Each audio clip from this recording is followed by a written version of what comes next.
Shalom, Gadi. Shalom. Manishma. We're going to do the interview in English. Okay. And I just wanted to ask you about the situation in Israel now, the politics, and we see very complicated things happening there. We understand that the Palestinian had the deal with Hamas and Fatah now, and the Israeli government just doesn't know how to act with that. What do you see from there that we don't see from here? Well, I think there is nothing to do. The thing is, in Israel, there's a very noisy political debate between right and left, but the truth is that there is nothing to do. So when you ask Herzog, who is no longer the leader of the Labor, or Yair Lapid, or Netanyahu, what is to do tomorrow, they agree.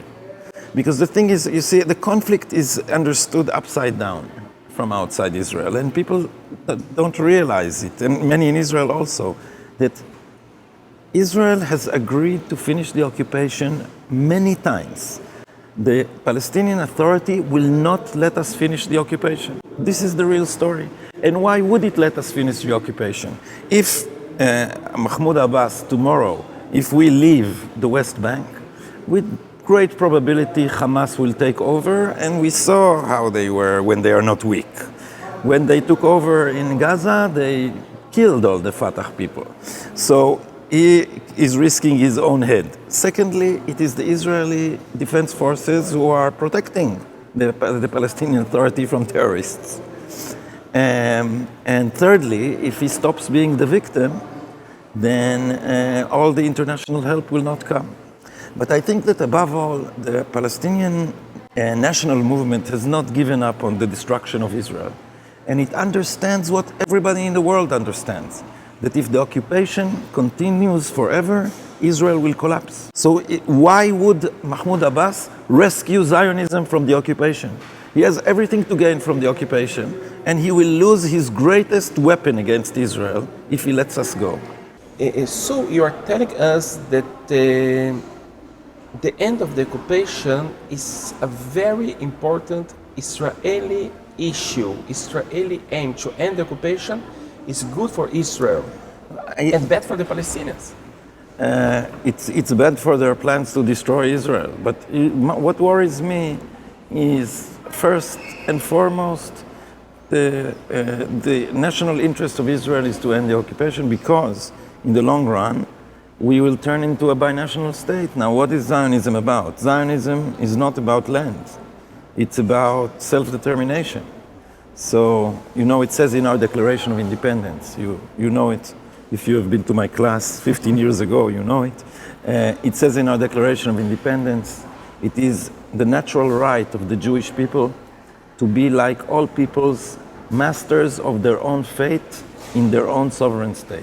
Mm-hmm. It is the universal right of self-determination, which is the basis of Zionism. Now, this right depends on there being a tract of land under the sun where the Jews are not a minority, one place where they are not a minority. If we turn into a minority in Israel too, then it's all gone. But it has been, we are approaching now the 70th year of the partition resolution.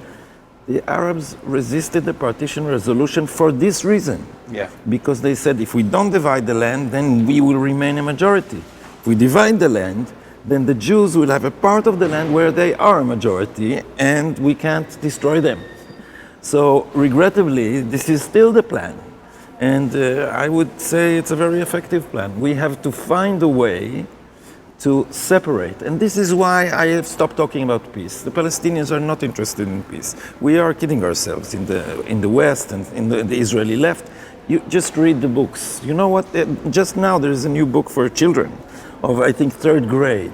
And it says that the Palestinian dream is not just to liberate the land, it is to soak the land in the blood of Jews. My mother was in the Shomer HaTzair, within the youth movement and the kibbutz movement. They talked about redeeming the land, about resurrecting the Jewish family. They did not talk about soaking the land with the blood of the enemy.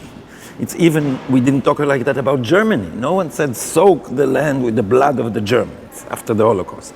So, if you are teaching this to your children, if you are naming schools after terrorists who killed civilians, there is no long-term plan for peace. I just read Dennis Ross's book recently.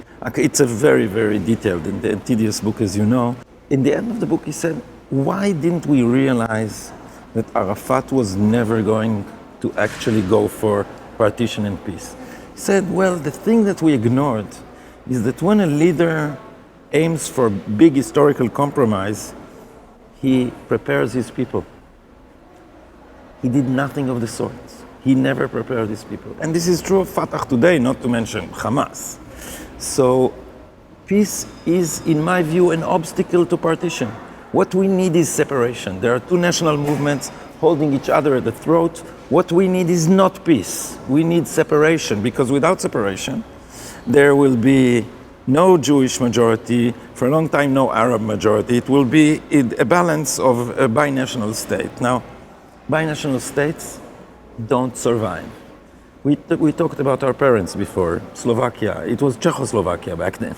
When your father, my father, were born there, it was Czechoslovakia. But the minute you lift the boot of tyranny from binational states, it separates into its different nationalisms, or it sinks, like Kosovo, into an endless ethnic war, or Lebanon.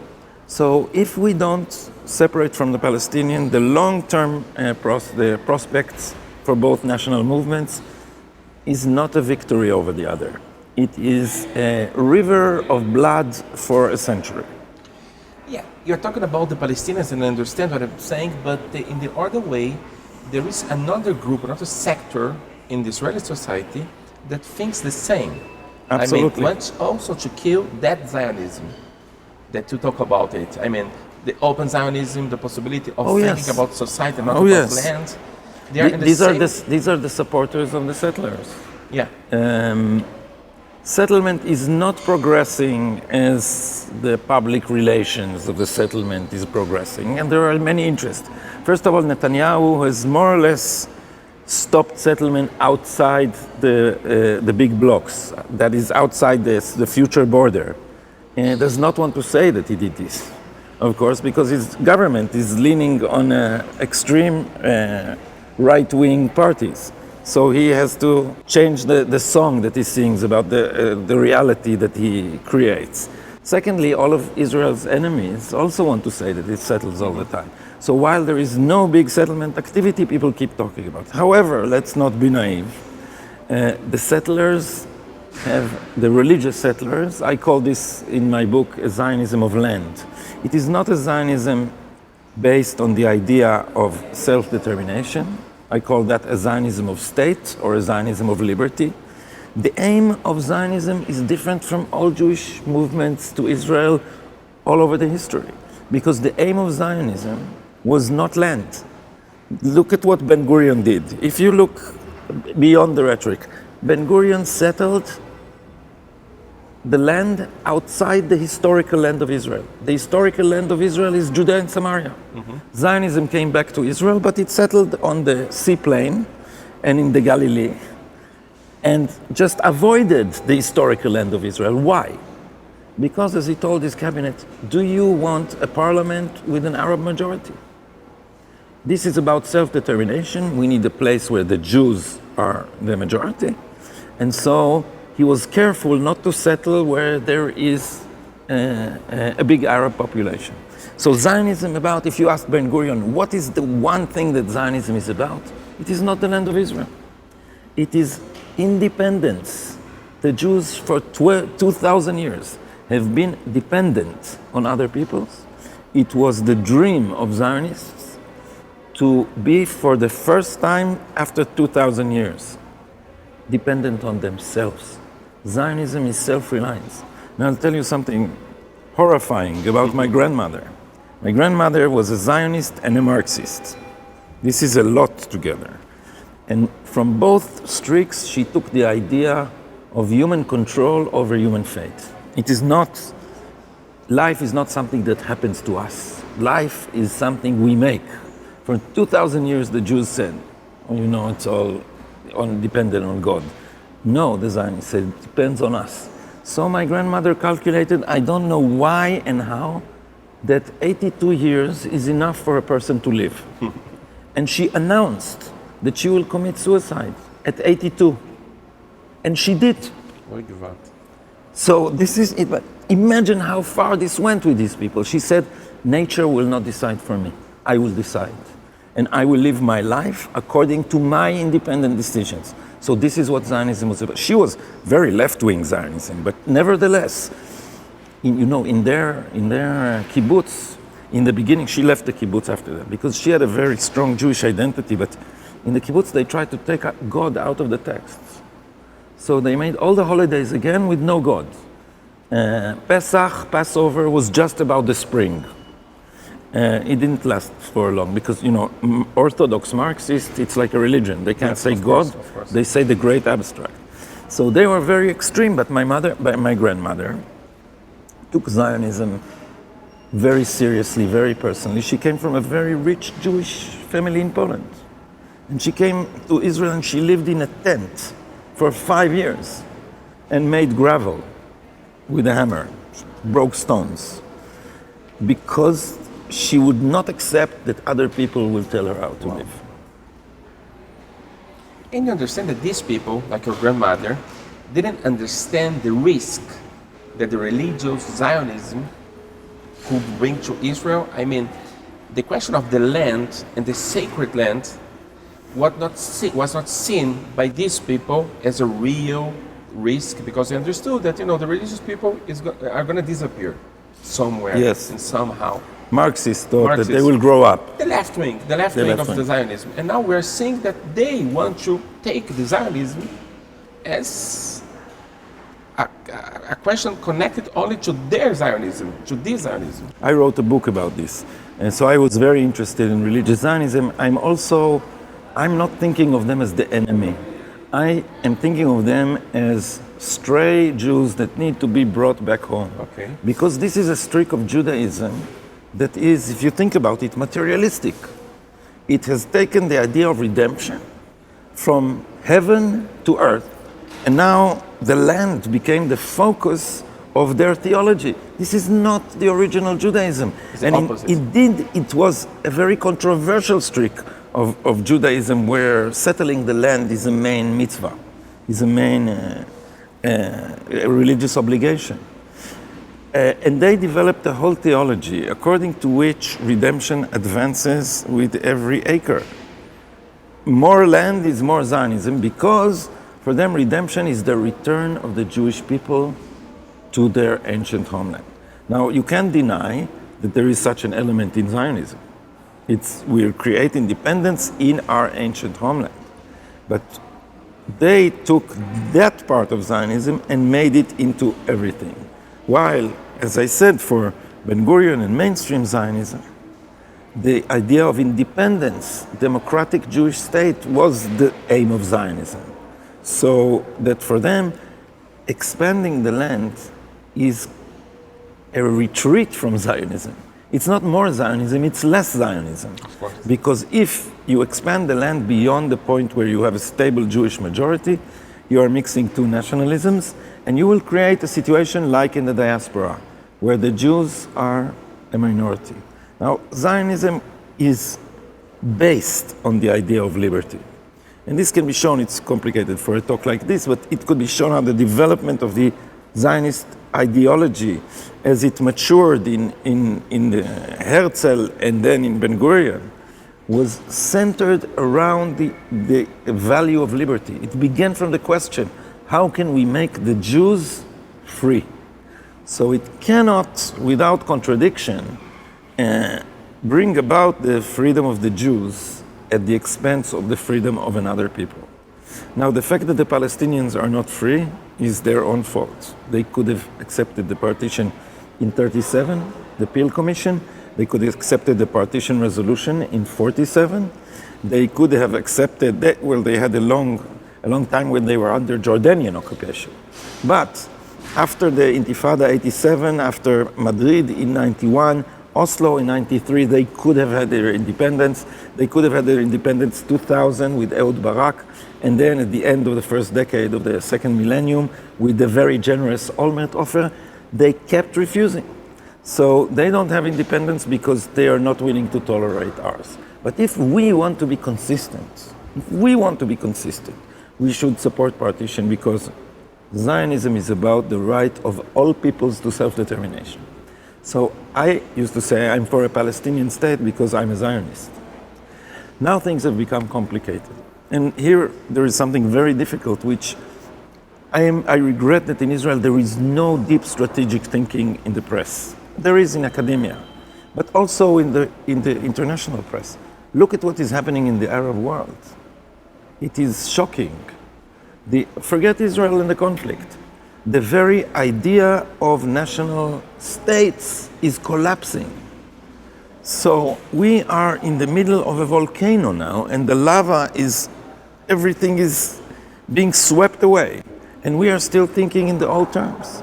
So in a situation where national movements are national states are collapsing all over the Middle East, it is a question how a Palestinian national movement, which has not been very good at building institutions or economy, it has based its whole identity on the conflict. How this fragile, poor, unproductive for now national movement is going to survive.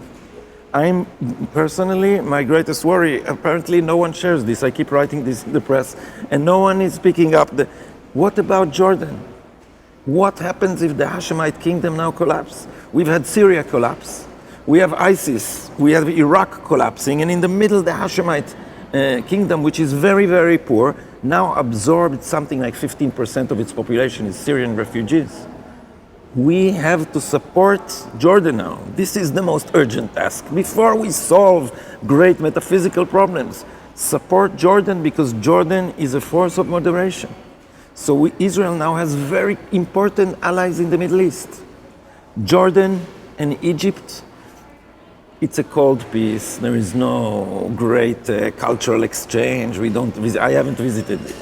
But we have an alliance of interests of the forces of moderation in a region where you can suddenly have Daesh, ISIS, where you can suddenly have states collapsing, where you have Iran on the rise, where you have Hezbollah, where you have Erdogan and Turkey. The extremist Islam, Sunni or Shiite, is on the rise. And we have a common interest to protect the forces of moderation. So people talk about the conflict in terms that are exclusively moral, as if this is a question just of our conscience, as if we are standing before the mirror and saying, am I good?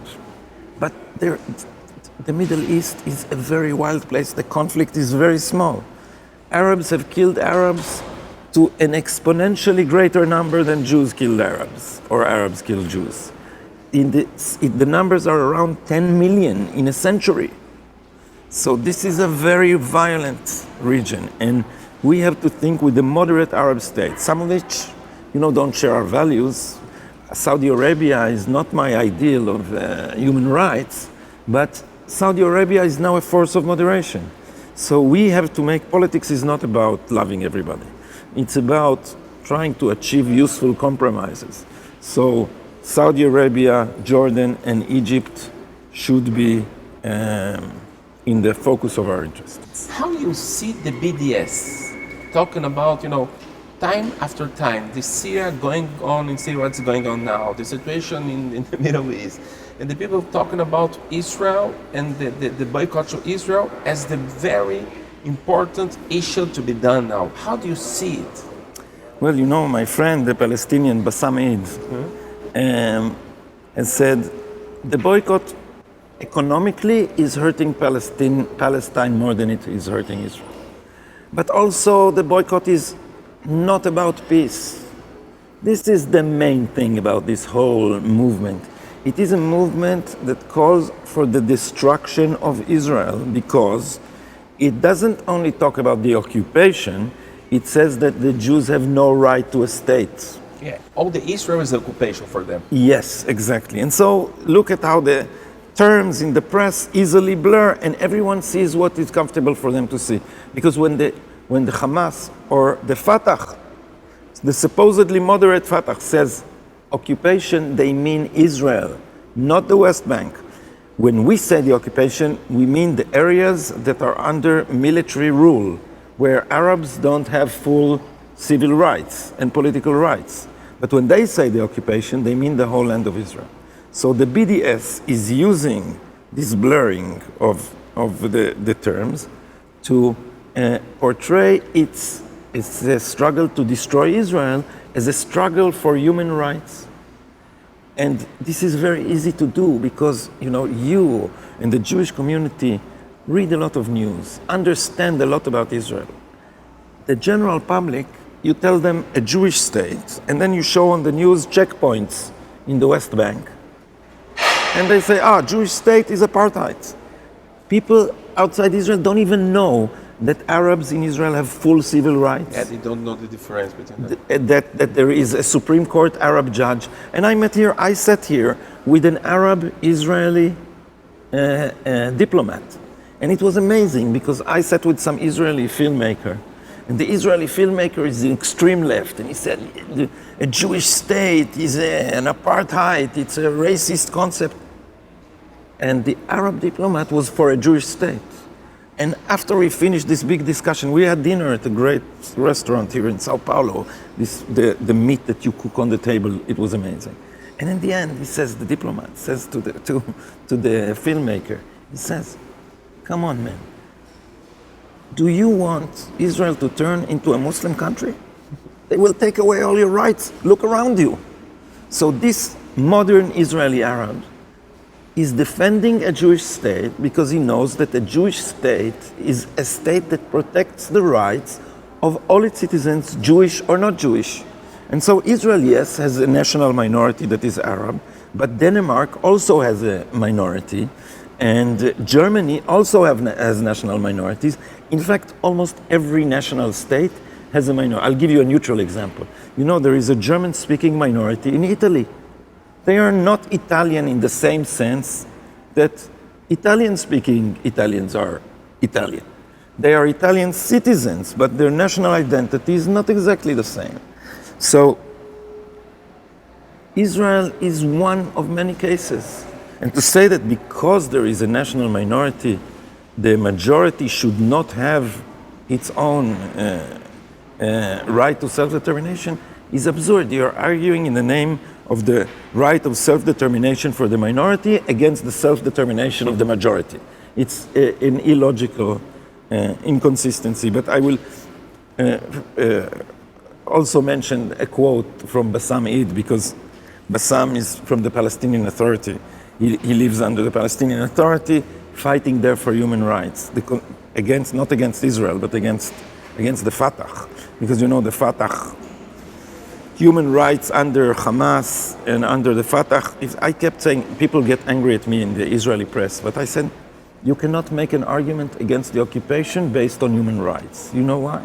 Because if you understand human rights only as the protection from outside interference of the individual, then if we leave the territories, human rights will deteriorate, not improve. Look at what happened in Gaza. Look at what happened in the Palestinian Authority, where they torture prisoners to death. The argument to make is based on the right of peoples, not on the rights of individuals. Because, Bassam is a very honest guy. You should once interview him for your purposes. So he told me once, we were standing in a conference in Europe somewhere. And he said, you talk about the two-state solution all the time. You Jews, you're for the two-state solution. Even your prime minister, the right wing, is for the two-state solution. We will not let you get out. He said, what do you mean? He said, who will protect us? He said, look, Daesh, Syria is collapsing. You think I want Israel to leave me inside the chaos? But he is a person with an orientation to human rights. If you ask Hamas, they will have all the Jews leave. Will this be good? It will be a victory for extremism. And this is what the BDS is promoting. Yeah, the BDS is the same place, exactly the same place of the very extreme settlements, the group of the extreme right groups. Exactly. The same place they see Israel as... Exactly. This is the cooperation of the extremes. The BDS and the settlers, they both want a one-state solution. Both of them think that if they have one state, they will somehow exclude the other peoples. But if we have one state, we will be stuck with two peoples. Think of the people who are saying in the BDS or in the extremist Islam circles or in the Fatah, who are saying that they will finish what they call the occupation. That is, kick all the Jews out and finish Israel. When I came here, when the plane took off in Ben Gurion Airport, Israel is very small. So when it takes off, you can see the West Bank and you can see the sea in one view from your window. And I looked at the whole of the Gush Dan. It's the whole of the central urban metropolis of Israel, which is, you can fit inside the Rio, I don't know, many times. But you look at all this, what Zionism has built, you think these people will go away? So we are stuck together. We have to figure out a way where we can get along together. It is not about peace, it is not about love. It is about separating so that both these movements have an independence from their dependence on the other movement. So the partition is still the model. It is the model, but I also keep saying this, we have to say this honestly, I think, currently. We can't do it now. There is no way to do it now. Because as I said, if we get out now, the Palestinian Authority will collapse. Imagine and this is just the beginning. Imagine that there are 5 million Palestinian so-called refugees, because they're not the refugees, they are the grandchildren of the refugees. All these will come to the West Bank. There will be a humanitarian crisis just outside our door. What are we going to do? We will not ignore it. You know, Israel supplies Gaza with electricity. We are the only country supplying the enemy with electricity, even in war. There was a war with Gaza, and we still give them electricity. So we will not be indifferent to a humanitarian crisis on our border. This will be a disaster for everyone. First and foremost, the Palestinian Authority. The Palestinian Authority has lost all its credibility with the Palestinian people, because they get more foreign aid than any other small people in the world. And where does all the money go? It has not gone into developing the economy. It has not gone into solving the job problem. There's huge unemployment. It has gone to make the Fatah people rich, and propaganda that depends on keeping the Palestinian people poor and under occupation. So they're investing the money in the BDS, in international public relations, and not in developing their own national institutions. Look at the difference between them and Zionism. Zionism had all the reasons in the world to keep the Jews under the image of a victim. It was after the Holocaust. The whole world saw horrors like no one saw before.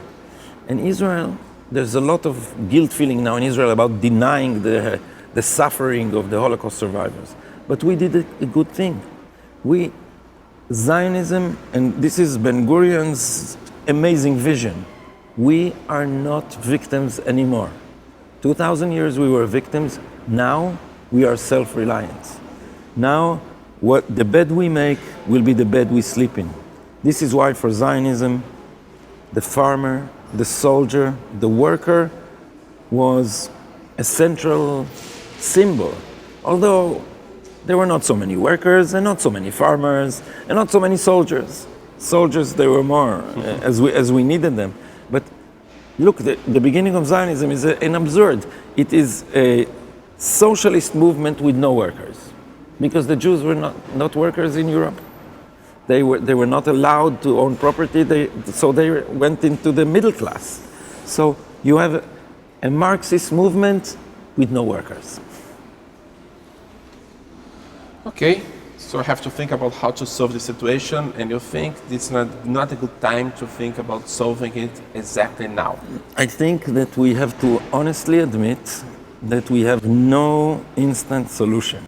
And this is why I have said in the press, and I say in debates, public debates, that the difference between right and left now is only its conception of the settlements.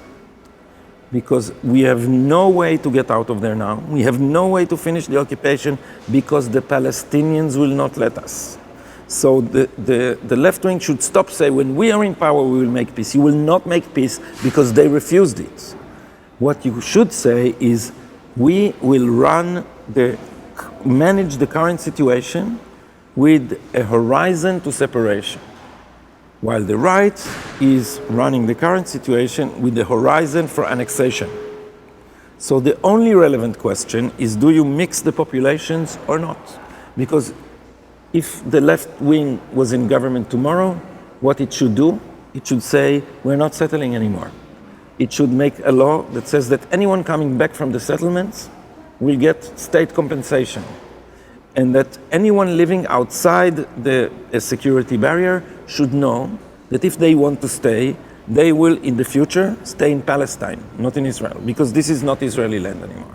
So the idea should be that we will leave the army there, because it is crazy to take the army out of there now. We can't have ISIS 5 kilometers from Ben Gurion. People who have not been to Israel don't realize that when you land in Ben Gurion, you fly over the West Bank.